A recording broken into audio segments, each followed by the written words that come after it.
지금 말씀으로 진짜 늦은 회개에 대한 말씀을 함께 나누겠습니다. 이스라엘이 하나님께 왕을 요구했죠. 그래서 하나님께서 왕이 좋은 게 아니다라고 말씀하셨지만 백성들이 완강하게 이 왕을 요구하자 하나님께서는 그들에게 왕을 허용하십니다. 하나님께서 기뻐서 왕을 주신 게 아니에요. 그냥 허용하신 거예요. 그런데 하나님께서 처음 주신 왕이 바로 사울 왕이죠. 사울은 처음에 왕이 될 때에는 참 겸손한 왕이었던 것 같아요. 그래서 처음에 제비를 뽑았을 때 사울이 이렇게 제비 뽑혔죠. 그때 사울은 짐짝 뒤에 숨어 있었습니다. 덩치가 이따만한 사람이 짐짝 뒤에 숨어서 있었어요. 그래서 아주 겸손한 사람이었다라는 것을 우리가 알 수가 있죠. 하지만 우리가 겸손한 것과 또 믿음이 좋은 것은 좀 다른 문제인 것 같아요. 사울이 겸손한 사람이었을지 모르겠지만 그 사울의 중심에 여호와 하나님이 계시지는 않았습니다. 이게 참 중요한 문제예요. 그러다 보니까 내 중심에 여호와가 계시지 않으니까 내 중심에 누가 있어요? 내가 있는 것이죠. 내 삶의 중심이 내가 되는 거예요. 그래서 이스라엘의 참된 왕은 여호와이시다라는 이 이스라엘의 너무나 당연한 전제, 이것이 사울에겐 없다라는 거예요. 그래서 이스라엘의 참된 왕이 여호와이시다라는 것을 인정하지 않고 누가 그 자리에 앉아 있는 거예요? 사울 자신이 왕의 자리에 앉아 있는 것입니다. 그러니까 하나님께서 앉아 계셔야 될 그 자리에 사울이 앉아 있는 거예요. 이것을 보여준 첫 번째 사건이 블레셋과의 전쟁이었습니다. 그러니까 사무엘 제사장이 사울에게 내가 갈 테니까 기다려라. 분명히 기다리라고 말을 했어요. 그런데 사울은 그 사무엘의 명령을 기다리지 못하고 제사를 드립니다. 사실 제사를 드리는 건 나쁜 게 아니에요. 왕이 제사 못 드립니까? 아니요. 다윗도 하나님께 제사를 드렸고 그 뒤에 왕들도 하나님께 제사를 드렸고 그 앞에 족장들 아브라함도 이삭도 야곱도 하나님께 다 제사를 드렸어요. 제사는 하나님께서 기뻐하시는 거예요. 문제는 명령에 순종하지 않았다라는 것이죠. 왜 사무엘이 기다리라 했는데 기다리지 못했습니까? 이 하루하루 지날수록 블레셋 군사들은 바다의 모래와 같이 많이 모이고 막 최첨단 병거까지 다 모여서 이 전쟁을 당장이라도 이 이스라엘을 잡아먹을 듯 이렇게 진을 치고 있는데 이스라엘 백성들은 그 모습을 바라보며 어떻게 해요? 하루하루 도망가는 거예요. 나중에 다 도망가 버려요. 그러니 더 기다릴 수가 없어서 사울이 어떻게 합니까? 제사를 드린 것이죠. 분명히 사무엘이 사울에게 기다리라 말했지만 기다리지 못한 이 사울을 향하여 뭐라고 말씀을 전합니까? 13장 14절 읽어볼까요? 지금은 왕의 나라가 길지 못할 것이라 여호와께서 왕에게 명령하신 바를 왕이 지키지 아니하였으므로 여호와께서 그의 마음에 맞는 사람을 구하여 여호와께서 그를 그의 백성의 지도자로 삼으셨느니라. 무슨 말씀이에요? 여호와께서 이 사울을 버리고 여호와의 마음에 맞는 자를 왕으로 세우시겠다라는 거예요. 사실 사울은 이 이스라엘을 오랫동안 통치하지 않았습니까? 근데 이게 무슨 말씀이에요? 분명히 하나님께서 사울이 하나님께 순종을 잘하면 대대손손 왕가가 될 것을 약속해 주셨건만 사울은 그 약속을 지키지 못한 것이죠. 하나님을 나의 왕으로 보실 때에 영원한 왕의 가문이 될 수 있지만 이 사울이 하나님의 자리에 앉을 때에 어떻게 되나요? 대가 끊겨버리는 거예요.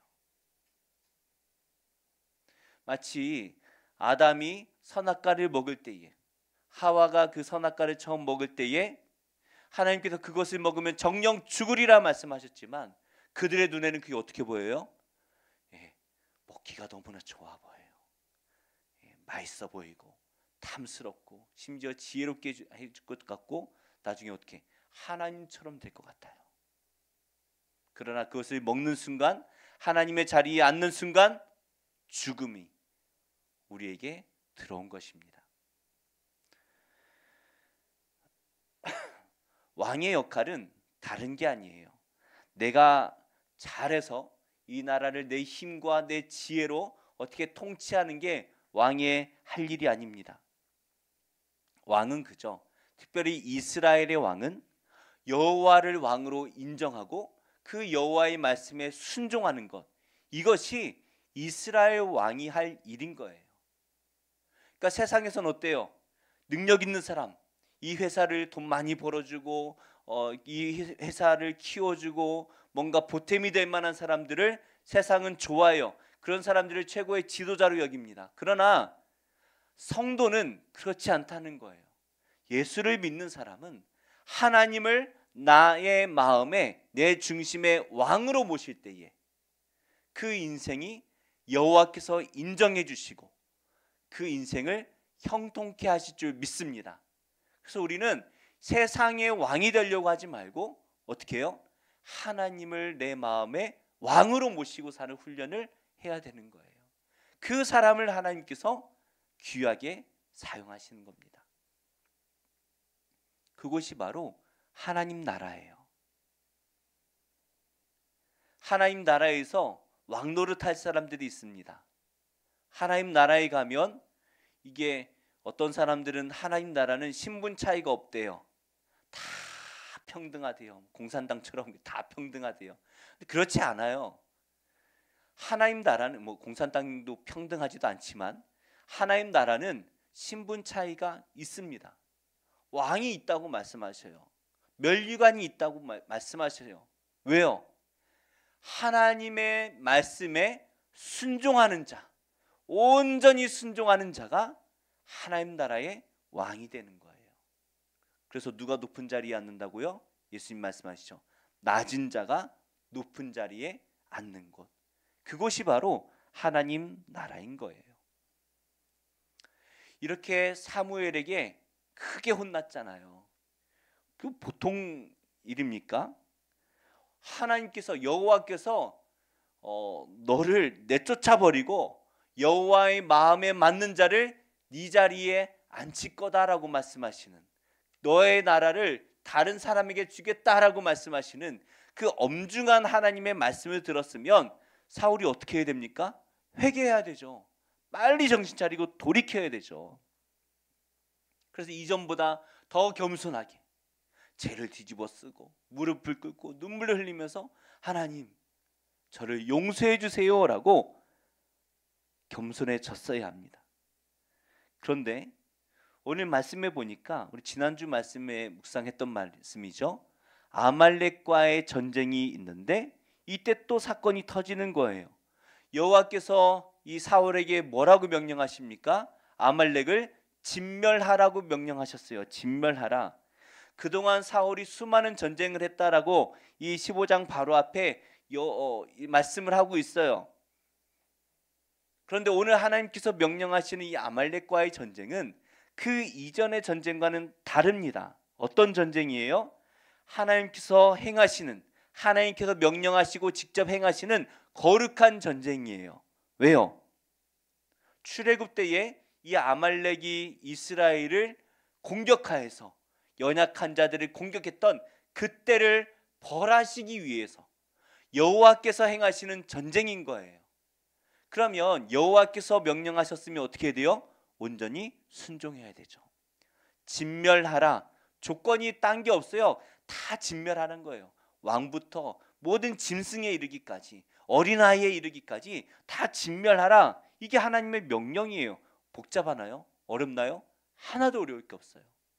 그냥 하나님 말씀 아멘 하고 가서 전쟁하면 하나님께서 승리케 하시겠지, 그 믿음으로 승리하고 순종해서 진멸시키면 되는 거예요. 그런데 사울이 어떻게 하나요? 우리 15장 9절 읽어볼까요? 사울과 백성이 아각과 그의 양과 소의 가장 좋은 것 또는 기름진 것과 어린 양과 모든 좋은 것을 남기고 진멸하기를 즐겨 아니하고 가치 없고 하찮은 것은 진멸하니라. 이 사울이 아각 왕을 사로잡고 또 양과 소의 가장 좋은 것들은 어떻게 했다고요? 남겨두었대요. 남겨두었대요. 그리고 돌아오는 길에 어떻게 하냐면 사울 자기를 위한 기념비를 세워둡니다. 자기를 위한 기념비를 세워요. 그리고 사무엘이 자기에게 찾아오는 모습을 볼 때에 어떻게 하냐면 우리 13절 말씀 한번 읽어볼까요? 시작. 사무엘이 사울에게 이른즉 사울이 그에게 이르되 원하건대 당신은 여호와께 복을 받으소서 내가 여호와의 명령을 행하였나이다 하니. 지금 사울이요 신났어요. 신이 났어요.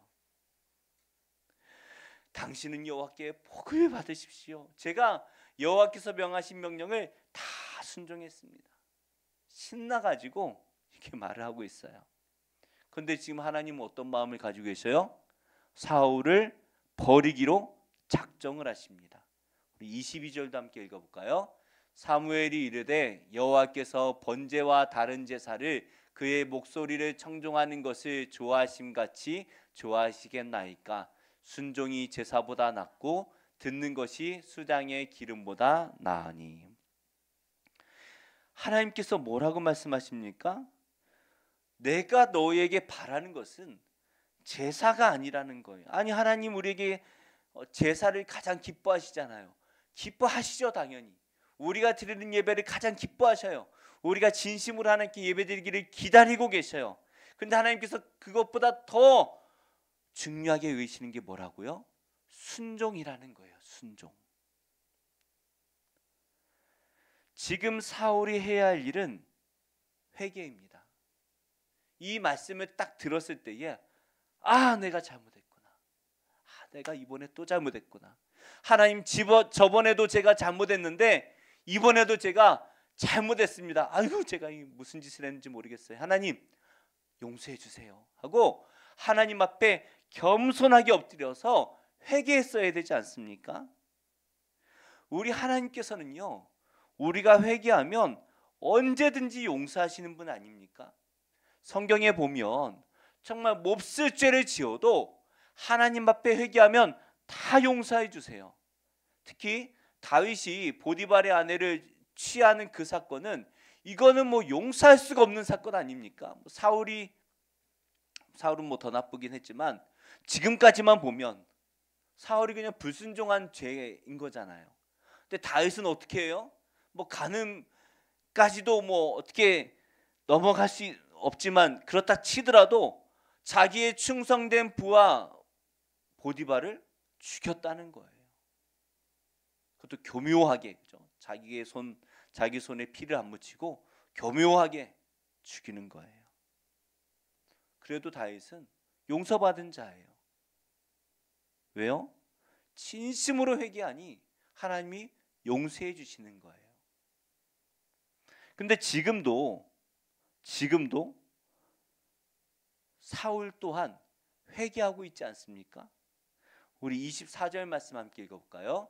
사울이 사무엘에게 이르되 내가 범죄하였나이다. 내가 여호와의 명령과 당신의 말씀을 어긴 것은 내가 백성을 두려워하여 그들의 말을 청종하였음이니이다. 이 사울의 회개를 보면 자기의 잘못을 구체적으로 인정하고 있어요. 제가 죄를 지었습니다. 범죄했습니다 라고 인정해요. 구체적으로 어떻게 말해요? 여호와 당신의 명령을 제가 어겼습니다 라고 구체적으로 인정하고 있어요. 이것만큼 모범적인 회개가 어디 있습니까? 너무나 구체적이잖아요. 제가 정말 잘못했습니다. 인정했어요. 우리 하나님은 모든 죄를 다 용서해 주시는 하나님이시니까 이번에도 용서해 주셔야 될 것 같아요. 호세아의 아내가 그렇게 음란하여 도망가도 그 호세아가 그 아내를 돈 주고 데려오고 또 데려오는 것처럼 우리 하나님께서 우리를 얼마나 사랑하시는지 이 호세아의 말씀을 통하여 보여주셨잖아요. 그러면 이 사울도 용서해 주실 만해요. 사울이 그냥 용서만 해달라는 게 아니잖아요. 우리 25절도 한번 읽어볼까요? 청하오니 지금 내 죄를 사하고 나와 함께 돌아가서 나로 하여금 여호와께 경배하게 하소서 하니. 이 사울이 자기를 용서해 달라는 이유가 뭡니까? 하나님께 경배하게 해달라는 거예요. 하나님 저를 용서해 주셔서 다시 하나님 앞에 나아가 경배할 수 있도록 도와주세요. 하나님 용서해 주세요. 아니, 하나님께서 우리에게 가장 기뻐하시는 게 예배잖아요. 그러면 사울이 회개하고 예배를 드리고 싶다는데 아니 이걸 어떻게 거절할 수가 있겠어요?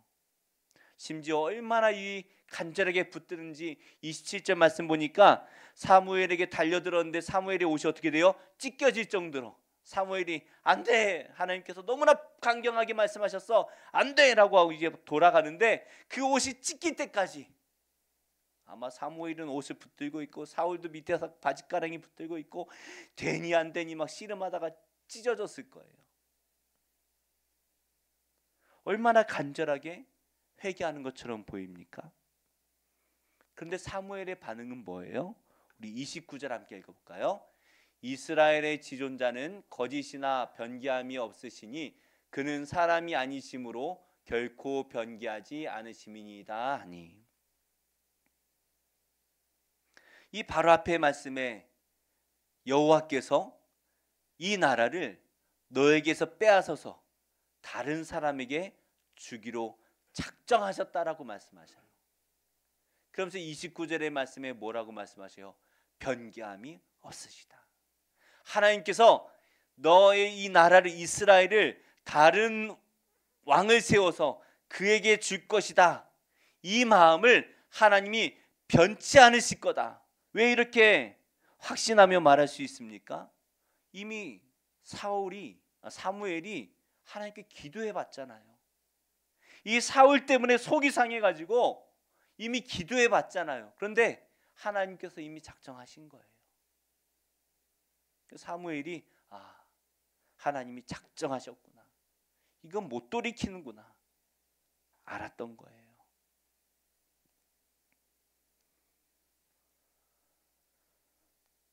분명 사울이 회개하지 않았습니까? 그런데 왜 하나님께서 이 회개를 받아주지 않으실까요? 왜 하나님께서 이렇게 완강하게 그 마음을 고집하시는 걸까요? 이 다윗은 그렇게 큰 죄를 저질러도 용서해 주시는데 왜 사울이 바짓가랑이를 붙들면서 회개를 하는데 왜 안 받아주시는 걸까요? 우리 하나님은요, 중심을 보시는 분이에요. 중심을. 사울이 자기 잘못을 고백하지 않습니까? 뭐라고 고백을 해요?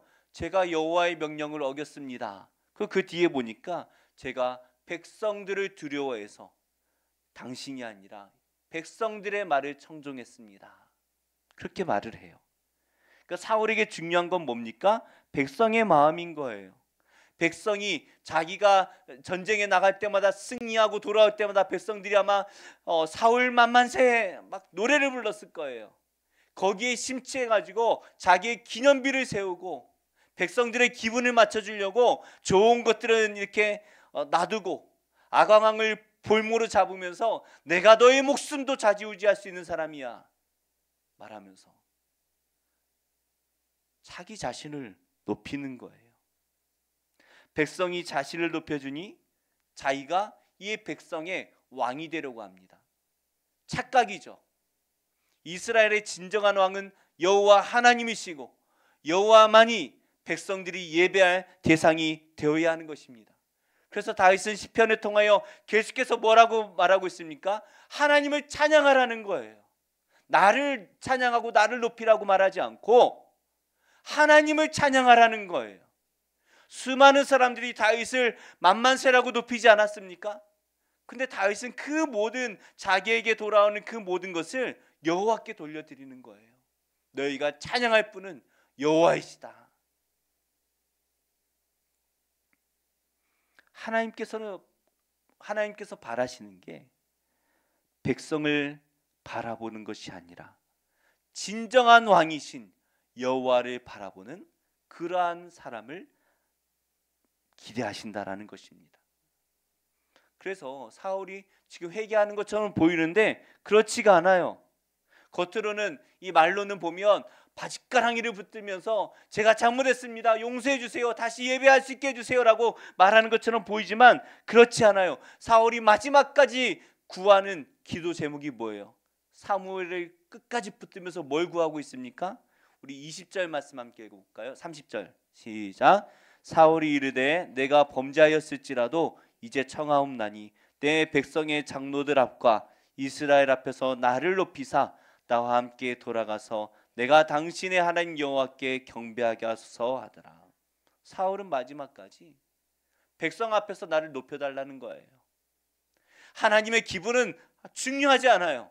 하나님이 나를 용서해 주시든 안 하든 내가 그냥 범죄했습니다, 어쩌라고요. 하지만 내가 백성들 앞에서 민망하지 않도록, 백성들 앞에서 제가 민망하지 않도록 여전히 여호와께서 나를 왕으로 인정해 주시는 것처럼 보이도록 백성들 앞에서 나를 높여주세요.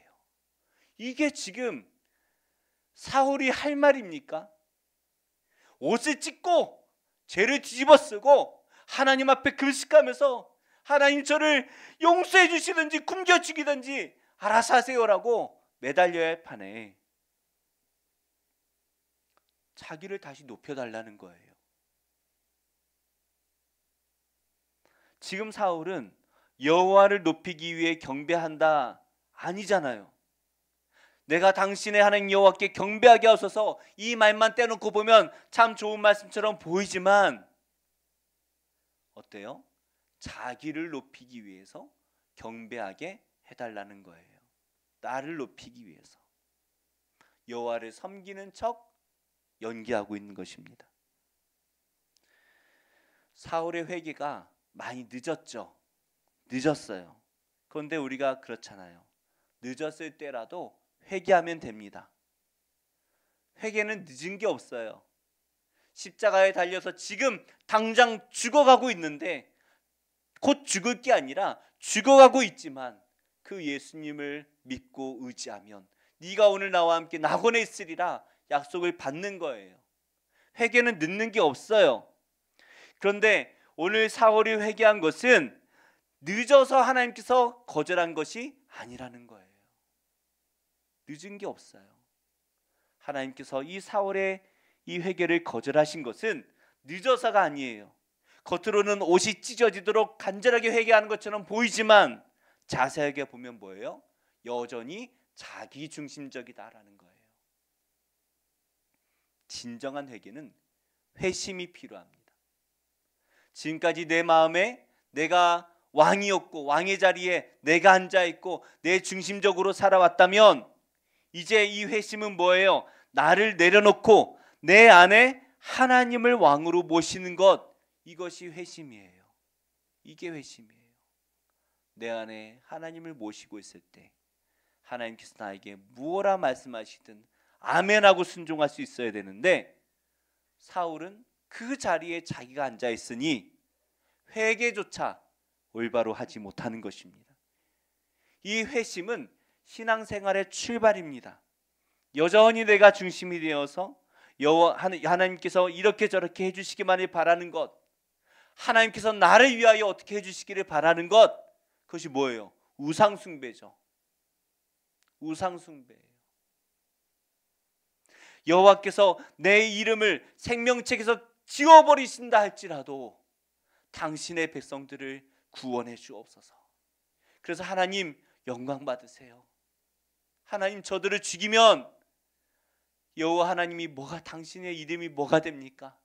하나님 영광 받으셔야 되지 않습니까? 제 이름을 생명책에 지워버리실지라도 저 백성들을 구원해 주세요. 내 중심이 아니라 내가 죽고 그 자리에 여호와가 사는 것.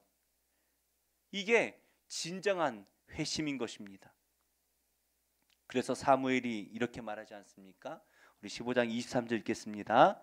이는 거역하는 것은 점치는 죄와 같고 완고한 것은 사신 우상에게 절하는 죄와 같음이라. 왕이 여호와의 말씀을 버렸으므로 여호와께서도 왕을 버려 왕이 되지 못하게 하셨나이다 하니.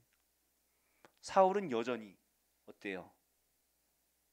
그 왕의 자리에, 하나님께서 앉으셔야 할 그 왕의 자리에 자기가 앉아 있는 것입니다.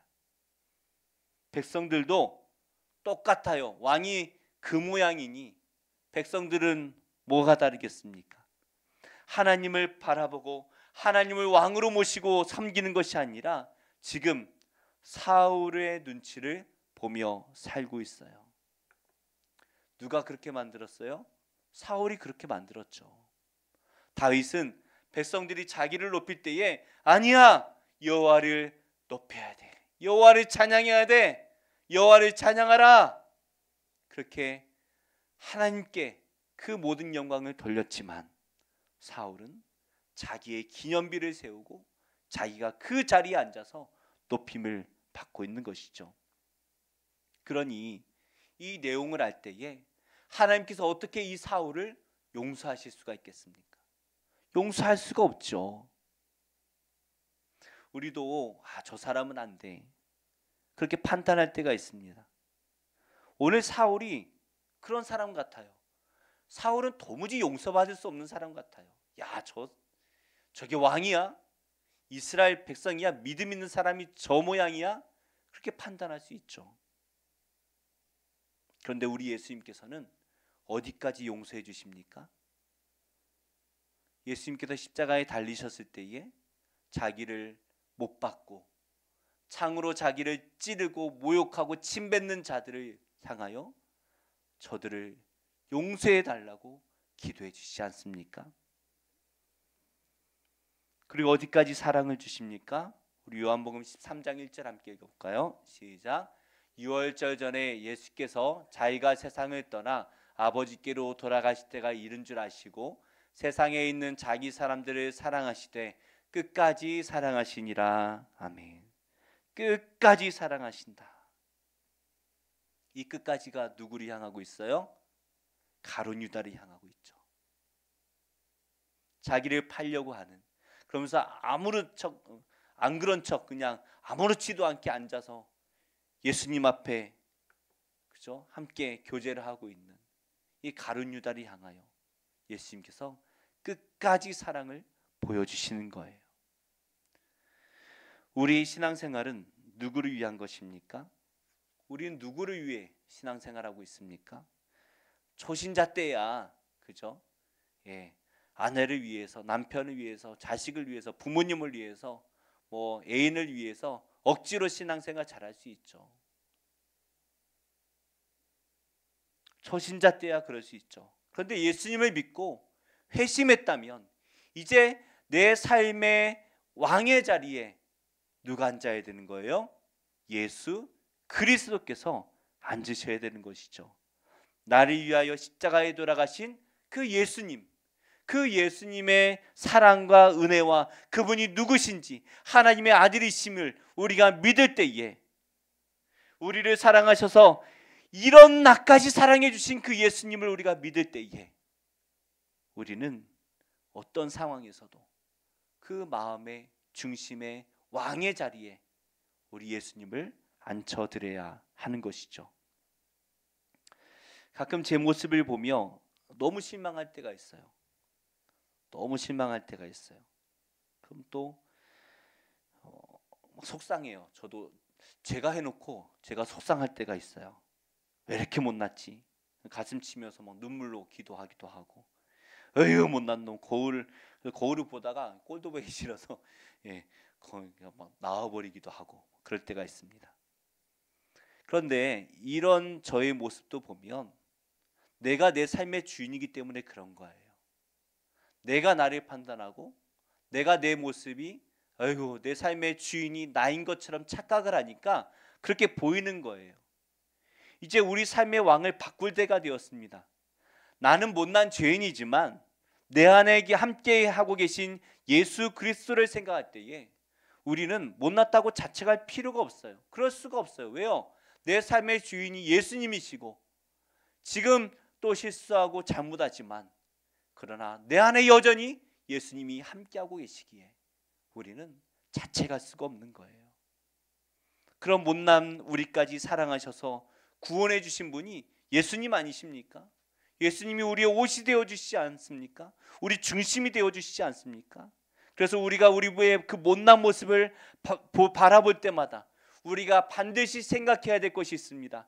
아이고 나는 왜 이렇게 못났지? 그럴 때마다 우리가 깨달아야 될 게 있어요. 뭐예요?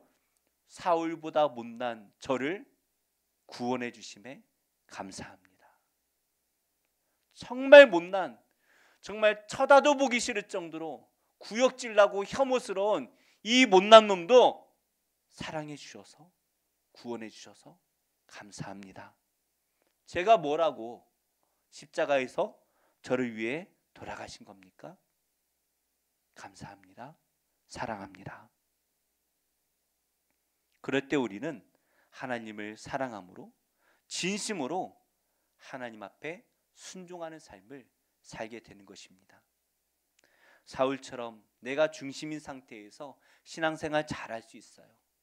사울처럼 내가 중심인 상태에서 목회도 잘할 수 있어요. 그게 중요한 건 아닌 것 같아요.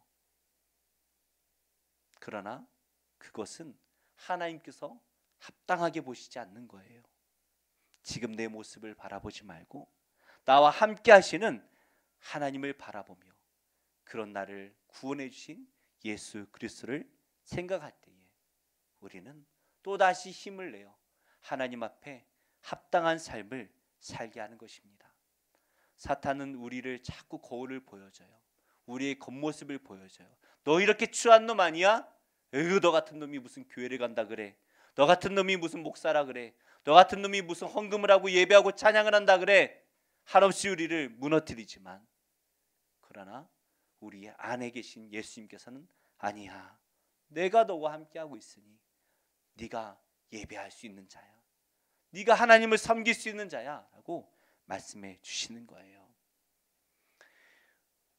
우리 삶의 왕의 자리에 아직도 내가 앉아 있다면 그것을 내려놓고 거기서 내려와서 하나님 제 마음에 왕이 되어 주시옵소서 라고 기도하며 매일매일의 삶을 하나님을 섬기며 살아가는 복된 인생 되시기를 축복합니다. 우리 이렇게 인사하겠습니다. 예수님 때문에 삽니다. 나도 내 모습을 보면 참 싫지만 예수님 때문에 삽니다. 이것이 우리의 고백이 되기를 축복합니다. 우리 말씀을 기억하며 잠깐 기도할 때에 하나님 제 삶에